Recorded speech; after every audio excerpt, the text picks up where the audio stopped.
melihat catatan saya bahwa saya membaca. Kalau begitu saya tanya saudara bawa nggak putusannya? Yuk. Bawa. Baik. Bawa.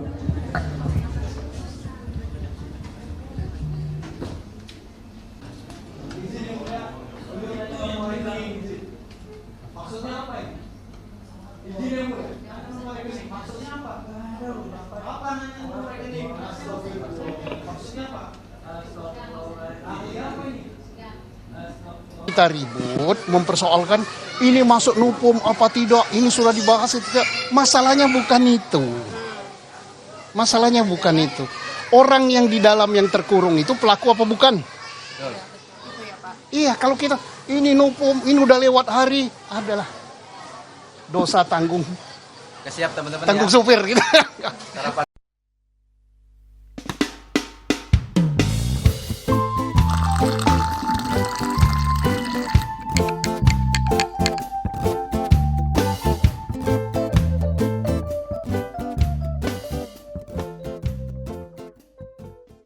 Halo teman-teman semua, kembali lagi di Kokang. Montai. Seperti biasanya, saya Koko dan Akang. hari ini kita mau ngebahas PKI Saka Tatal ya. PK-nya. Lebih ke PK sekarang. Nah, lebih ke PK-nya nih episode kali ini. Karena banyak banget keganjilan-keganjilan dan kegenapan-kegenapan. Dan ini belum diganti. Aduh. Ya, hari ini kita mau bahas keganjilan dan kegenapannya. Kegenapan, ya. Ada ganjil, ada genap kan. Ganjil genap. Khas dari sidangnya PK Saka Tatal. Karena banyak banget hal-hal yang unik kata dan, Akang. Dan kocak. Kata Akang gitu ya. Jadi uniknya seperti apa, kocaknya seperti apa, serunya seperti apa. Silakan Kang. Saya mau mandi dulu. Aduh. Saya ngomong sendiri. Koko mandi. Kamu mandi masih ngantri. Oke, lanjutin dulu Kang.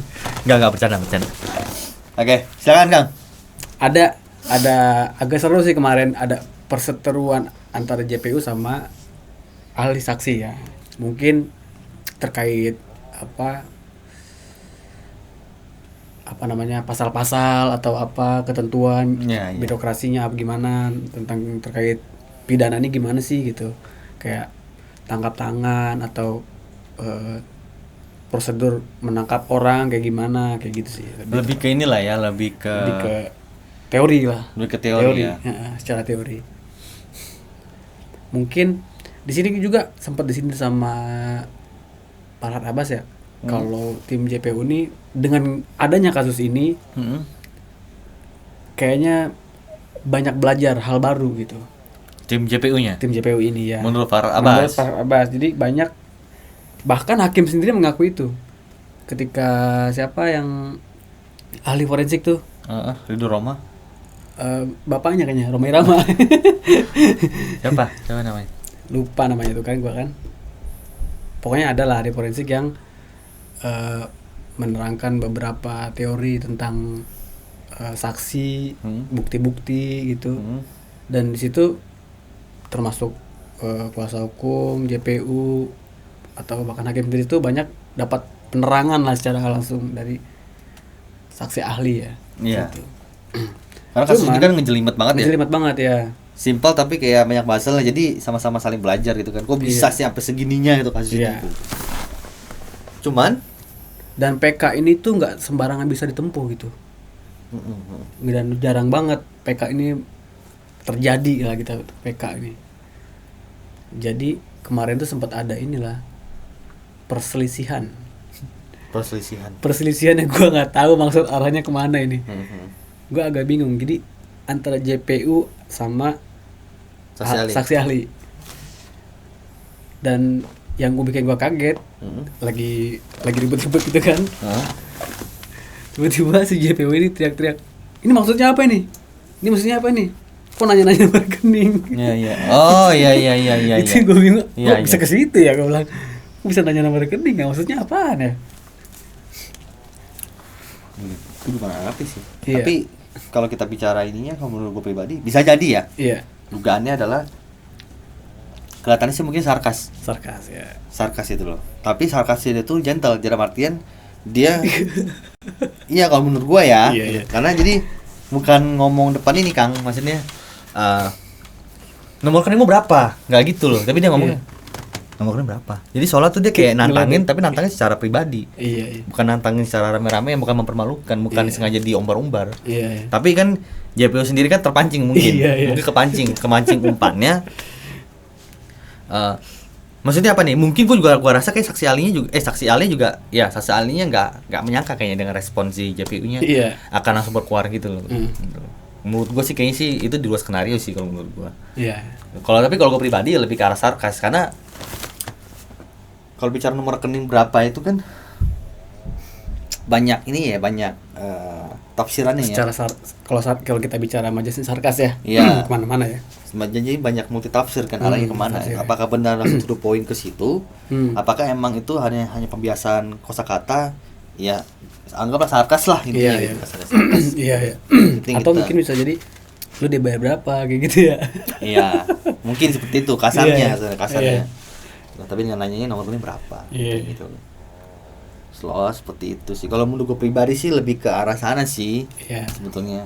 Tapi emang unik karena soalnya ini kalau kita ngomongin personal ya. Ini kan yang JPU yang bagian yang ngomong ini kan juga ngeliat dari cara bicaranya juga dia kayak ini kan kayak menurut gue sih kurang etiknya juga kurang sebenarnya itu. Secara Karena ada beberapa hal kan ya dia ngomong ini kan soalnya kayak dia ngomong tuh kurang lebih ininya kan saksi ahlinya sendiri bikin ribet dia ngomong gitu kan. Kan beberapa kali kan sebenarnya ditegur sama hakim JPU-nya tuh. Kalau kita perhatikan pada saat sidangnya tuh JPU itu sering banget ditegur sama hakim. Ya diinterupsi sama hakim tuh sering banget gitu. Kenapa ya? Karena ketidak profesionalnya dia mengendalikan situasi pada saat berdebat karena ini kan bukan ruang debat ya. Gitu. Ini kan sidang. Ada hakimnya gitu kan. Jadi ada waktu bicara atau dengar jadi gitu. Harus tahu momen-momennya tuh beberapa kalimat-kalimat yang perlu diucapkan apa enggak gitu. Karena kayak kalau dia ngomong itu kan nggak bagus kan. Masa seolah-olah dia ngomong kan ya bikin kan saksi ahli bikin ribet sendiri ngomong gitu kan itu nggak kata-kata yang nggak perlu. Saksi ahli juga sampai nyeplos kan kemarin tuh sampai ngomong bisa kasarnya ya jaga kata-katanya gitu loh kasarnya. Nggak boleh ngomong kayak gitu kan yang bikin ribet juga karena JPU juga bikin ribet sebetulnya. Benar nggak sih? Kan JPU kadang-kadang nyecer banget kan sebetulnya. Ya mungkin karena itu tugas dia kali ya, jaksa penuntut mungkin ya. Iya, tugas dia sih. Siapa yang kasih duit lebih banyak ya itu. Aduh. Apa kesana arahnya? Ya kan memang begitu kan Kang. Ya sama-sama tahu lah kita kan. Saya mah nggak tahu kok aja yang tahu. Cuci tangan ya. Cuci tangan ya. Iya. Tenang aja Kang. Kokang itu satu kesatuan. Saya nggak tahu sih kalau JPU itu kerjanya apa ya, maksudnya. Jaksa penuntut umum, namanya juga jaksa penuntut. Maksudnya emang harus vokal seperti itu atau emang gitu kan? Coba permasalahannya kan kalau masuk angin kan ngomongnya kan agak pelan dia. Oh gitu. Tapi kalau nggak masuk angin ngomongnya kenceng dia. Ini kayak Aka kalau lagi masuk angin kan agak slow kan, masih kadang nggak enak badan kan. Kalau masuk angin saya ngomong sedikit sendawa lagi, kayak gitu ya. Lemas, angin terus jadi keluarnya. Omongan juga angin. Aduh. Gitu. Tapi kalau nggak masuk angin, getol. Nyecer terus kayak gitu. Makanya ditanya nomor rekeningnya berapa. Ini mungkin si asal-asalnya mungkin ngomong mikir gini. Ini kayaknya JPU-nya belum masuk angin. Di barat roda kalau anginnya bocor kan juga kayak gitu ya. Iya, ngempos agak berat kan. Ya. Gitu. Kalau masuk angin tuh masih gitu. Ya tapi kalau gue pelajarin lagi dari saksi ahli sama JPU ini emang mungkin pasti tugasnya itu ya pro dan kontra ya. Biasanya mematahkan apa yang jadi prinsip si ahli. Iya, pasti. Digali lagi kan. Pasti. Untuk diteliti lagi. Cuman kalau gue pelajarin lagi dari para ahli ya, saksi ahli ini pun walaupun nggak masuk ke pokok perkaranya nih, dia berbicara sampelnya kayak gini gitu.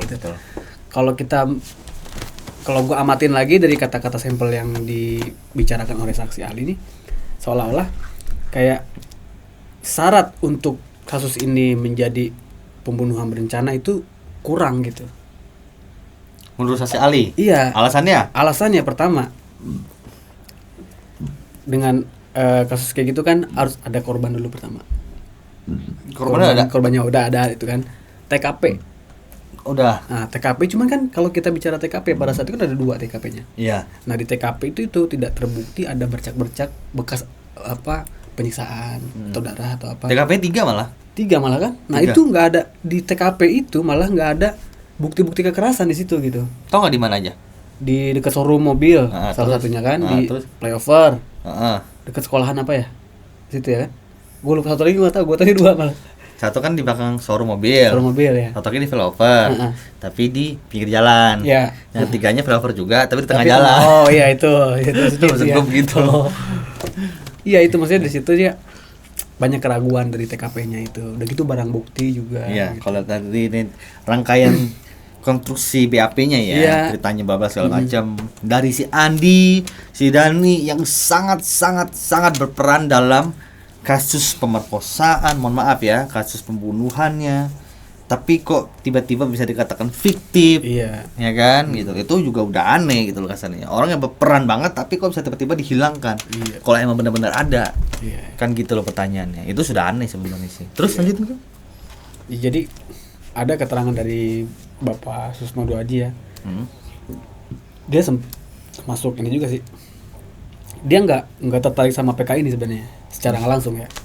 Dia lebih tertarik kalau kita bicara novum terus katanya. Itu nggak penting menurut saya kata dia. Yang Oke. penting itu ini terpidana terbukti bersalah atau enggak. Ya. Nah itu. Para terpidana ini terbukti bersalah atau enggak? Kalau memang terbukti bersalah, tunjukkan bukti-bukti mereka itu bersalah. Nah, sampai sekarang pada faktanya bukti-bukti itu kan belum ada. Iya. Secara bukti otentik ya, maksudnya Betul, ya. material ya, secara Iya, material betul. nggak ada gitu. Jangan bicara batunya ya. Iya. Batu disimpan segala macam gitu kan. Iya. Curulit segala macam disimpan itu agak aneh sih. Iya. Batu bisa di rumah tersangka kan gitu Iya. kan masih disimpan, masa iya orang habis dilempar diambil lagi batunya kan nggak masuk Iya. akal.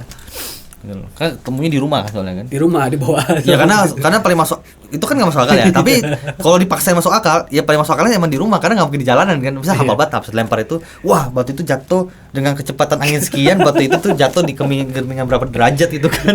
Kan nggak mungkin kan habis segitunya kan.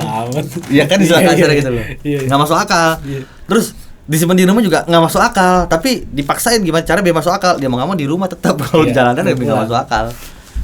Kenapa nggak di jalanan aja ya, ketahuan jelas ya? Lebih masuk akal ya. Iya, Lebih cari masuk batu akal. yang ada bercak darahnya Nah, istilah kasar jadi itu. kalau Oh, misalkan nih batu batu di mana? Kalau nggak salah jatuhnya ke arah sana deh. Nah, itu masuk akal tuh. Nah, Kalau kalau cari jatuh- ada bercak darahnya. Nah, iya benar. Ya kan? Atau ada tanda lahirnya tuh batu kan. Aduh.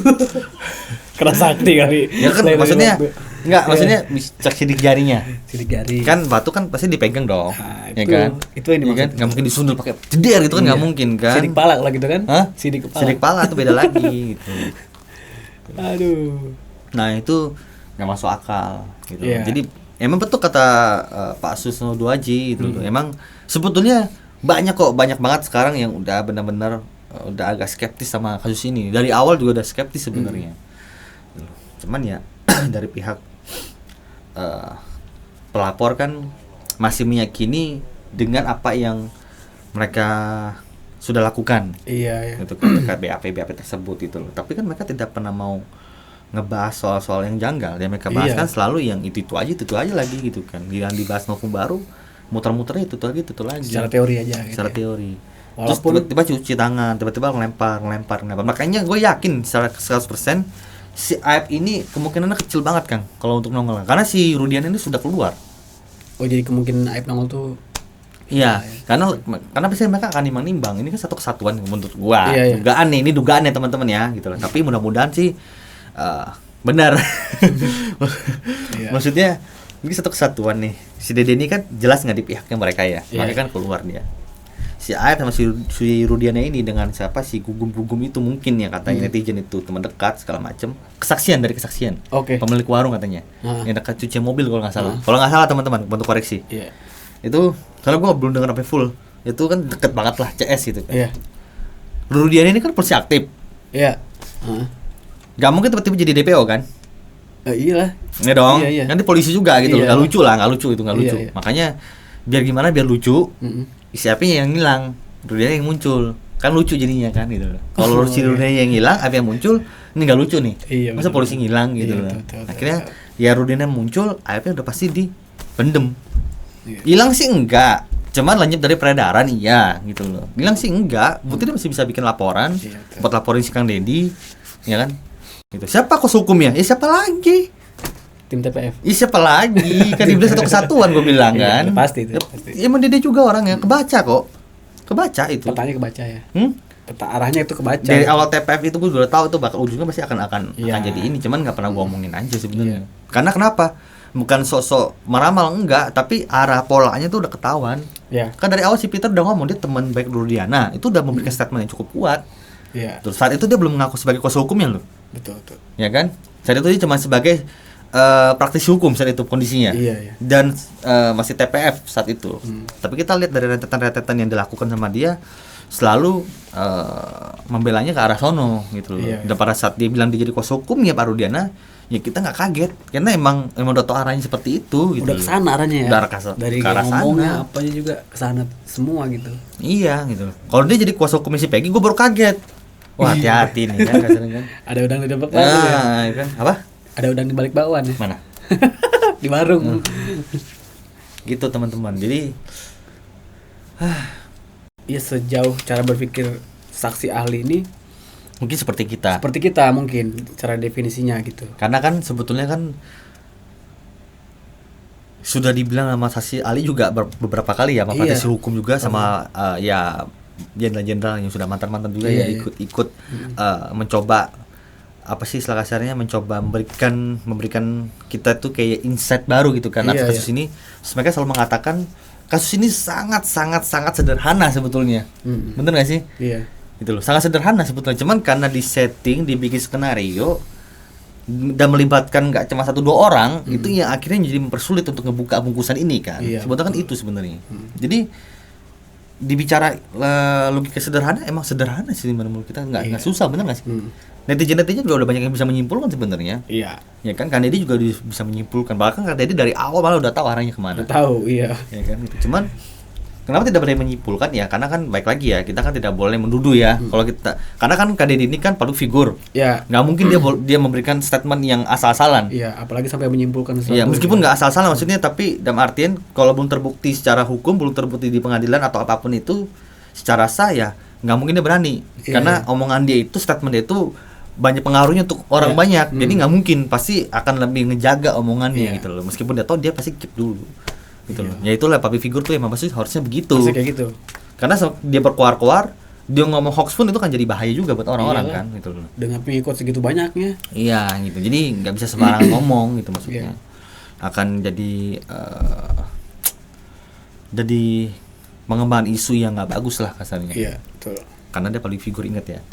Gitu. Nah, baik tadi Akang bilang masalah saksi ahli yang mencoba mungkin konstruksi berpikir juga mungkin kurang lebih sama kayak kita Iya. ya karena emang benar karena kan ini sederhana, cuman karena dia saksi ahli tadi seperti Akang bilang mungkin dia penjabaran dia tuh lebih ke bidangnya aja gitu Iya, kan. Kalau bicara forensik ya dia akan menjelaskan secara forensiknya. Tapi secara kisi-kisi udah apa sih namanya?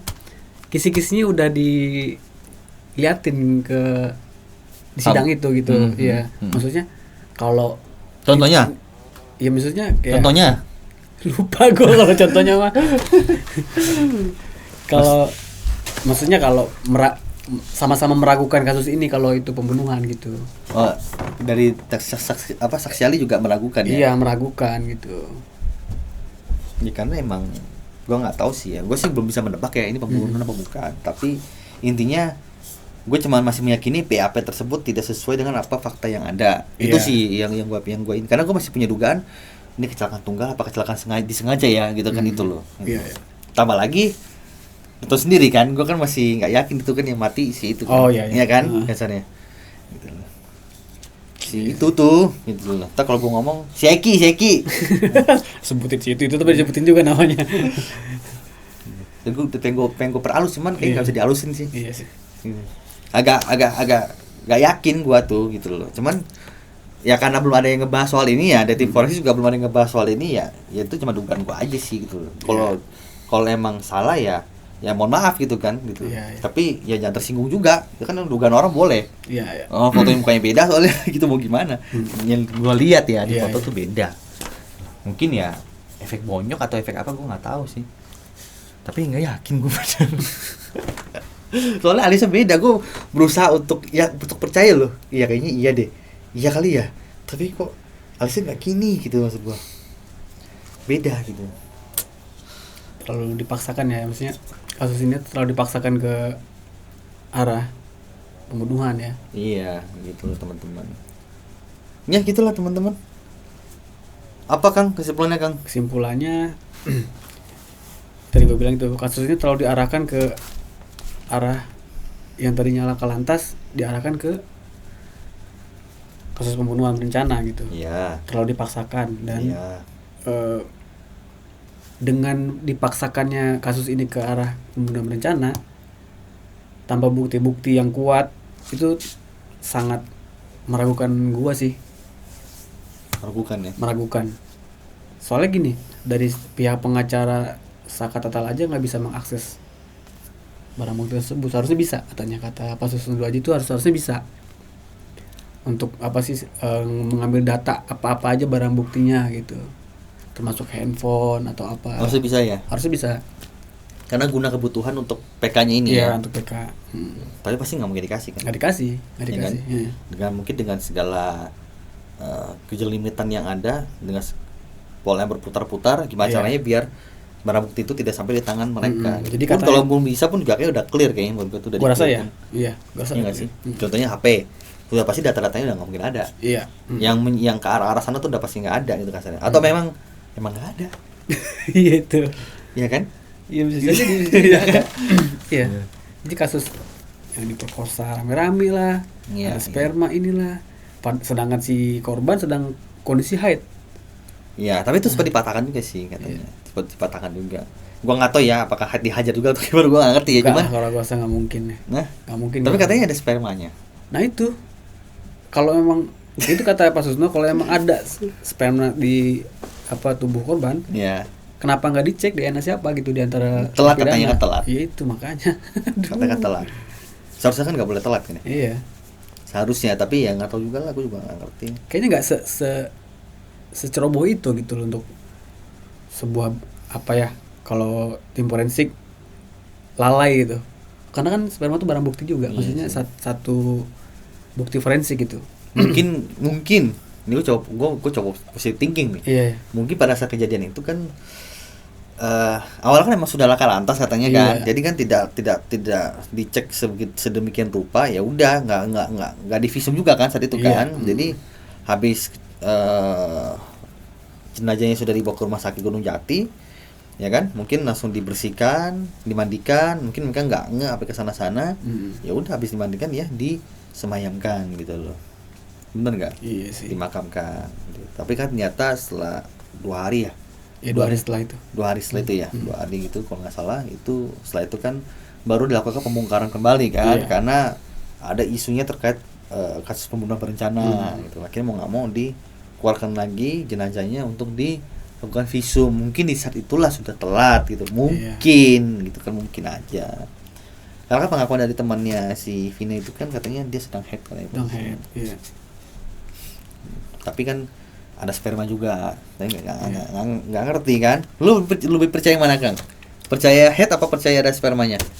Gua nggak percaya ada spermanya. Berarti lebih percaya ada headnya. Iya. Berarti emang lagi head gitu ya? Iya. Oke. Karena pengakuan si teman ini menurut gua relate banget gitu, misalnya dari kebiasaan anak-anak pada seumur dia gitu.